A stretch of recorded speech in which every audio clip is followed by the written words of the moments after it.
चाहिए? हाँ, मुझे वो चाहिए। ठीक है, तुम्हें वो मिल जाएगी, लेकिन उसके बदले तुम्हें मेरा एक काम करना होगा।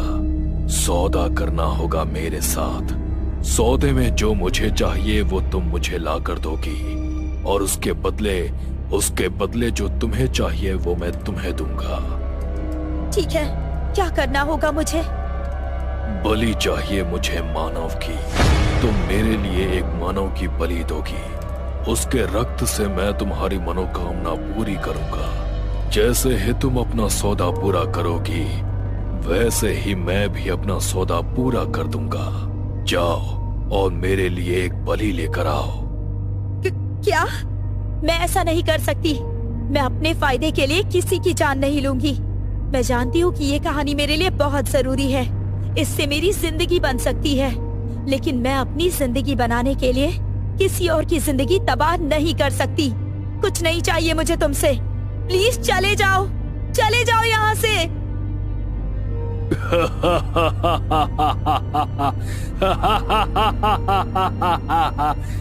तुम्हें क्या लगता है कि मैं इतनी आसानी से यहाँ से चला जाऊंगा? अपने लालच में किताब का एक पन्ना पढ़ने के बाद उसके आगे का पन्ना पढ़ना तो तुम्हें जरूरी समझा ही नहीं।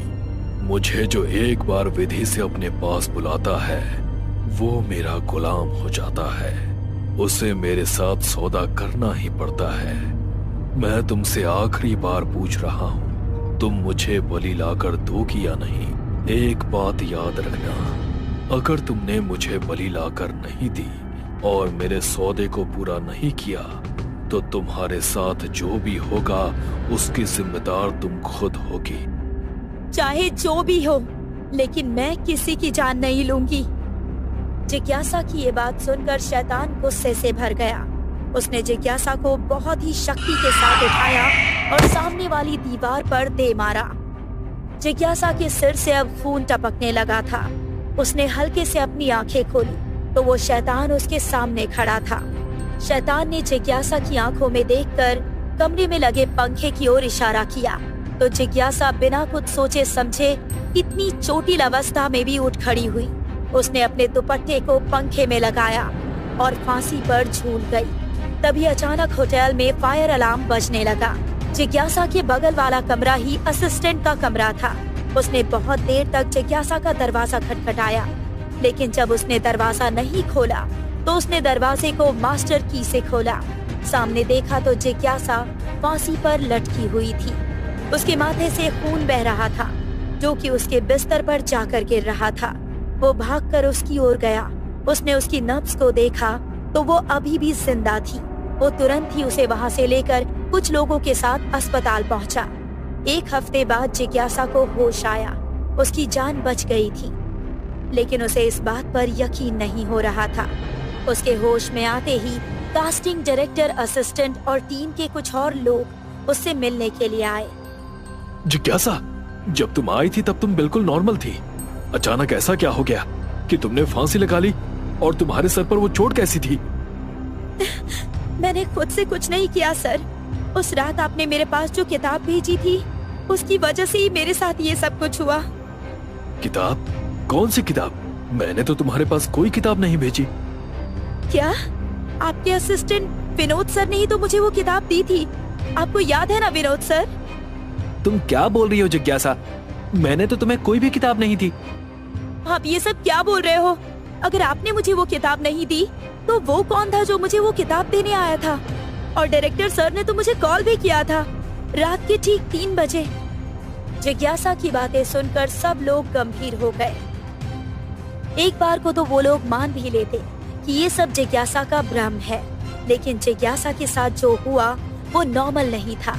इसलिए उन लोगों ने भी जिज्ञासा की बात को सुनकर उसकी तह तक जाने की कोशिश की। बहुत रिसर्च हुई तो पता चला कि वहाँ पर जब भी किसी मूवी की शूटिंग होती है तो टीम के किसी न किसी मेंबर के साथ ऐसी घटना जरूर होती है। जिज्ञासा जिस रूम में रुकी थी उस रूम में पहले भी ऐसी घटनाएं हो चुकी थी। जिज्ञासा खुद भी अपने साथ हुई उस घटना के बारे में जानना चाहती थी। ठीक होने के बाद वो दोबारा वहाँ पर नहीं गई, लेकिन उस जगह के एक केयर टेकर थे जो लगभग अब 80 साल के हो चुके थे।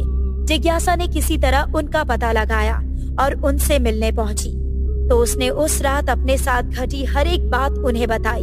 तब केयरटेकर अंकल ने जिज्ञासा को फिल्म सिटी के उस होटल रूम की सारी सच्चाई बताई। तुम किस्मत वाली हो बेटा, जो वहां से जिंदा लौटकर आ गई। मेरे पिताजी उसी होटल में केयरटेकर थे, लेकिन उनकी बीमारी के चलते मेरे बचपन में ही उनकी मौत हो गई थी। मेरी माँ बहुत बीमार रहती थी, इसीलिए जब मैं 16 साल का हुआ तब से उस होटल का केयरटेकर बन गया। जिस रूम में तुम रुकी थी, उस रूम में एक ब्रिटिश आदमी रहता था। वो कुछ अजीब सा था, ना कभी किसी से बात करता था, ना ही कभी किसी की बात का जवाब देता था। हमेशा अपने में ही खोया रहता था। एक दिन वो उसी रूम के पंखे से लटका हुआ मिला। छानबीन करने पर पता चला कि वो काले जादू और तंत्र विद्या से शैतान को अपने वश में करना चाहता था, जिससे शैतान उसकी हर इच्छा पूरी करे। उसने शैतान को पाने के लिए एक किताब भी लिखी, लेकिन वो किताब ही उसकी मौत का कारण बन गई। असल बात तो ये थी कि शैतान सिर्फ तुम्हें भरमा सकता है,